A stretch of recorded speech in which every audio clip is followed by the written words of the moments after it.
Hey everyone, welcome back to NV Board Gaming. I'm Nick. I'm Vik. Today we're taking a look at Dragon Castle. It's a 2 to 4 player game. It is published by Simon Games, designed by Lorenzo Silva, Yalmir Haq, and Luca Ricci. Vik is going to tell you a little bit about the game, how to play it, then we'll come back as usual with our thoughts and review. All right, we are set up here for a 2-player game of Dragon Castle. You'll notice on page 10 of the book that there are different ways that you can set up the castle. So take a look at that. Depending on your player count, the amount of tiles is going to be adjusted. But for the 2-player game, we're going to play with all 80 tiles, and I will explain the rules of this.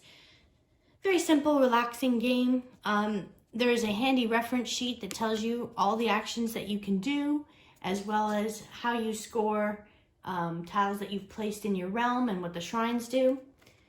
But first and foremost, we can go through the actions and what the objective is of this game. So each player takes a realm board, and they're going to be placing tiles in the squares on their realm in order to build their own castle with the tiles that are in front of here.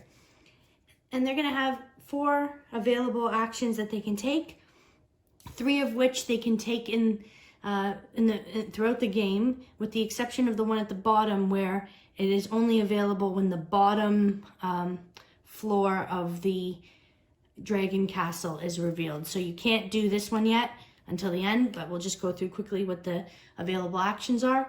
First and foremost, you can take 2 matching tiles, but you must always take the first one from the top floor, and then the second one can come from any other floor. They need to be the same color and design, so you can't just take any tile you want. Another thing you can do is you can take 1 tile of your choice from the top and a shrine, and add the shrine to your shrine pool. The shrine, I'll explain in a moment what it does, but you do want to throughout the game, accrue them in your shrine pool so that you can place them when you've made a stack on your own realm. The third action is to take any of the ones from the top floor and discard the tile, and you can gain 1 VP. And the VPs are in 1, 3, and 5 denominations. So let's say you wanted to access a tile that's behind, like this green one. You could discard the purple tile, I guess it's pink, the dragon tile, to get to that.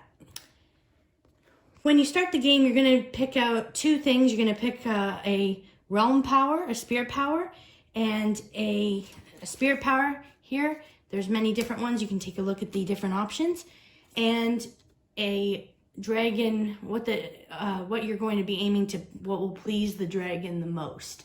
So this card here is for end of game scoring, and it kind of gives you an objective of what you're looking to accomplish with your realm. This one in particular is telling you that for every completed row and that you have, you're going to score points for each shrine that you've placed, and then the columns as well, you're going to score points for those as long as you have a shrine together. And one of them doesn't matter if you fill it out, but you need to fill out one in its entirety to score full points on that. This spirit power is very simple. It allows you to discard a shrine or one of the tiles that you've actually placed in your realm, a face-up one, to be able to remove a tile here. So you can use a shrine or one of your face-up tiles, but you can never remove a shrine that you've actually placed. So the shrine you're getting rid of is only the one in your pool for that special ability, the spirit power.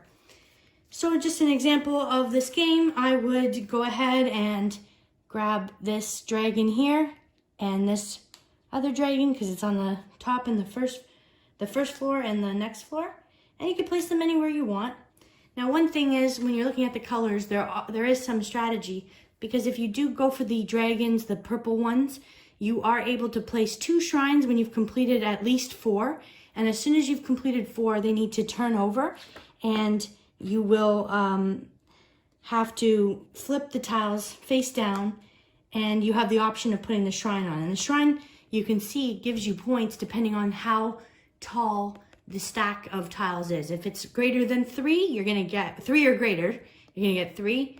and so on. If you get only a 2, you're going to get 2, and 1, just 1 point at the end of the game. That's not immediate. As you can see, the other colors like the red, green, and yellow, you can place 1 shrine tile, and those need to be available in your pool already. So that's part of the strategy of grabbing a shrine as well as just 1 tile. Depending on the size that you complete, if you're strategic and you can build it out, if you get 4, that's the bare minimum, you only get 2 points. And this card really does a great job of explaining how many points you'll get depending on how many tiles you put together before they are combined and flipped over. So that's the whole point of this game. At the end, when you're down to just the final bottom of this dragon castle and there's no more 2 or 3 stacks, and you're just at the bottom floor, players can start to trigger the end of the game by taking these 2-point tiles, and that's what this bottom action is. It lets you take that and you get immediately 2 points for the end of the game. Once the 2 are gone, this adjusts for player count, as you can see, but this is a 2-player. So once these 2 have been taken, the final round begins, and the person to the right of the first player gets 1 final action, and the game scoring then begins, where you look at, like I said, all the points that you've accrued for all the tiles that you flipped over throughout the game in your realm, and the shrines, as well as pleasing the dragon, how close you got to whatever the dragon was looking for. And that is how you play the game, Dragon Castle. All right, review time for Dragon Castle. This is Vic and I, this is our tea game. When we're having tea, we play Dragon Castle. 7.6 for me, solid game. Like I said, it's our go-to. There's certain games that are our go-to. If we're having wine, we might do viticulture. That's pretty obvious. A lot of people do other calm games. I haven't really seen many people suggest Dragon Castle. It works for us as like a relaxing game. Just like lean back and, casually do your moves. It's a light game. I believe it scores a 2 on the heaviness scale on BGG. For those of you that don't know, it's a scale of 5, so a 3 is a perfect medium. So it's a 2, and it's a perfect 2. It's a 2 decimal system, so a perfect 2, I believe, right around there. So it's a lighter game. The only thing that would be even moderately complex would be the cards, since they change every game. Mm-hmm. You have to look to see what they actually mean. That's a new rule for you to learn. I believe in the rules they even tell you that for your first game to ignore those and just play the game straight up. Understand that. Now let's throw these cards on. Doesn't score higher. I don't find that I want to play it all the time. Like I said, it's a tea game. It serves that purpose, and I just want to relax. That's why it doesn't score higher.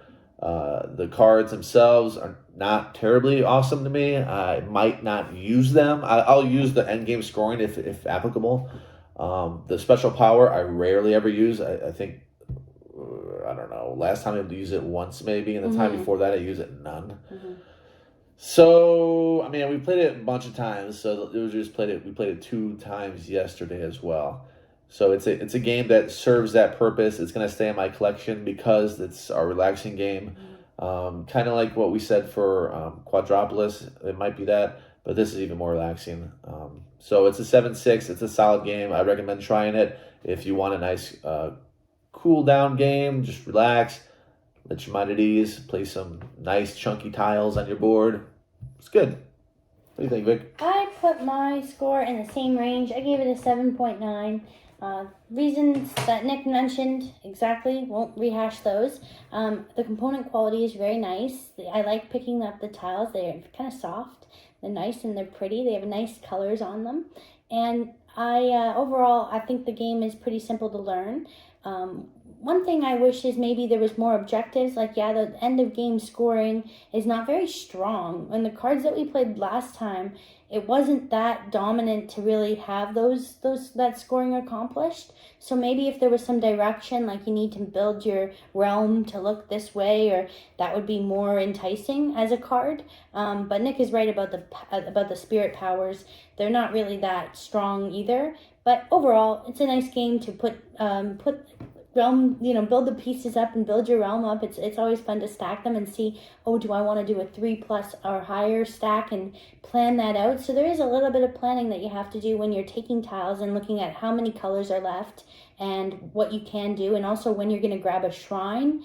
and 1 tile, because you may think, oh, there's such a great combination there, I can take 2 of that color, but then you don't have a shrine ready to go, and that is something the game forces you to do, is to consolidate the tiles when you get to 4 or more. So instantly you know you're going to be consolidating. So you have to plan ahead to have the shrines available in your supply to make the most of your action. So I do like that. Yeah, and I agree with your point. There should be a little bit more direction, maybe. Or, I kind of like sandbox games, but, when you're playing a game and you're both scoring in the 60s, or at least 60s, whatever, and you're always tied or winning by 1. So the last 2 games we tied, and Vik won by 1. Yeah. And you would think that somebody would be able to win by 10, 15. No, there's not that many ways like, oh, I just pulled this awesome move. Yeah. I mean, not really. And even though you were getting a lot bigger combinations, he was getting 8s, 5s, points. Yeah, it doesn't matter. And then I was doing little ones here and there and just consolidating the basics to try to build up my stack so I could accomplish the Pleasing the Dragon card at the end. So it kind of evened out, which was interesting. Yeah. I don't know. I think you might be onto something there, but I don't think an expansion's in the works for this one. Well, in any case, we really enjoyed the game. Let us know in the comment section below what your favorite relaxing game is. Is there a game that you play where you like to get all cuddly, brew a cup of tea, or maybe get your favorite drink and just chill out, play the game, not really think too much? Like this video if you enjoyed it, and do subscribe to our channel. We do publish lots of videos, and we do appreciate if you would subscribe. Thank you, and have a good one. Yeah, not to ruin the closing, I want to add one thing. Pencil First, I believe, is a company that does a lot of those relaxing games like Herbaceous. Oh. So check those guys out. Shout out to them. We'll catch you guys soon.